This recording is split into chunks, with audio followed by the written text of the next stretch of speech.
এদিকে লাগাতার বৃষ্টির ফলে বাঁকুড়ার ইন্দাস ব্লকে তৈরি হয়েছে বন্যা পরিস্থিতি। বুধবার থেকে টানা বর্ষণে জমা জল ও দেবখালের জল উপচে পড়ায় শান্তাশ্রম, করিসুন্ডা, গোবিন্দপুর, আকুই সহ একাধিক এলাকা জলবন্দী হয়ে পড়েছে।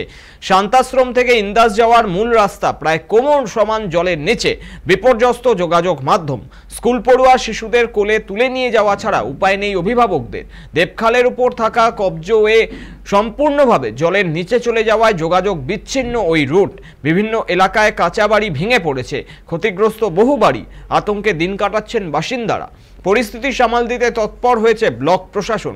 বিপর্যয় মোকাবিলা বাহিনীকে সতর্ক রাখা হয়েছে, মজুত রাখা হয়েছে ত্রাণ সামগ্রীও। ইতিমধ্যেই ক্ষতিগ্রস্ত বাড়ির তালিকা তৈরি করে পাঠানো হয়েছে জেলা প্রশাসনে ক্ষতিপূরণের দাবিতে। ভারী বৃষ্টিতে কার্যত বিপর্যস্ত ইন্দাসের জনজীবন।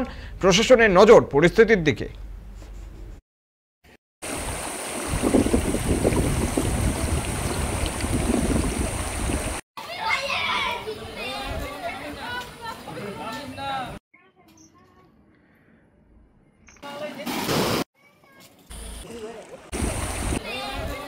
এখন এই তো এই অবস্থা দেখছেন।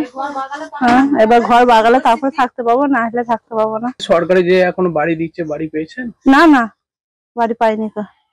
তারপরে স্বামী এরকম পড়ে রয়েছে, ও পাড়া সবাই সহযোগিতা করে বাগিয়ে দিল, তাই নাহলে কি করে কি করতেন। হ্যাঁ, এখন কি চাইছেন আপনারা? এখন একটু ঘর হলে ভালো হতো, যদি সাহায্য করতো দিদি। মানে এখানে নিকাশির কোনো ব্যবস্থা নাই, এক হাঁটু জল। হ্যাঁ, ভেবেছিলাম পেরিয়ে যাবো, এবার আমাদের তো ছোট গাড়ি, জল ঢুকে মাঝ রাস্তায় গাড়ি দাঁড়িয়ে গিয়েছিল। যে এক ভদ্রলোককে ডেকে গাড়ি পাড়ে তুলে নিয়ে দাঁড়িয়ে আছি, ছেলেদিকে কোলে করে পার করাচ্ছি। প্রত্যেক বছর যখনই একটু বেশি বৃষ্টি হয় তখনই এই অবস্থার মধ্যে পড়তে হয়। জলের নিকাশি ব্যবস্থাটা যেন, যে ড্রেনগুলো আছে ক্লিয়ার থাকলে সুবিধা হয়, জলটা যেন নিকাশি হয়ে যায়। জল নিকাশি হলে আর তো কোনো সমস্যা নাই, রাস্তাটা তো মোটামুটি খারাপ নয়, কিন্তু জল নিকাশির জন্য এই অবস্থা, জল নিকাশি হচ্ছে না বলে।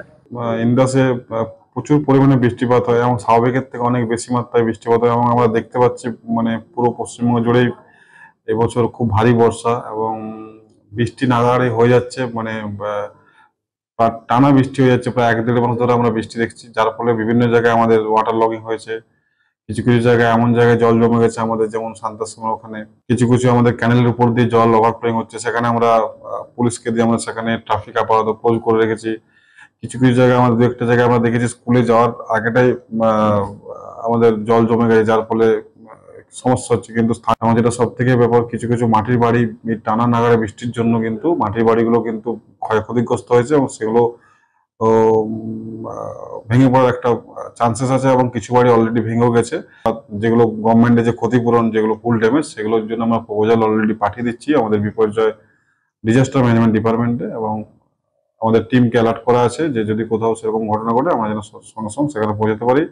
আমরা রিলিফ যেটা ডিস্ট্রিবিউশন করার, সেটা আমরা যেটা আমাদের গভর্নমেন্টের নির্দেশ আছে, আমরা রিলিফ ডিস্ট্রিবিউশন করে যাচ্ছি।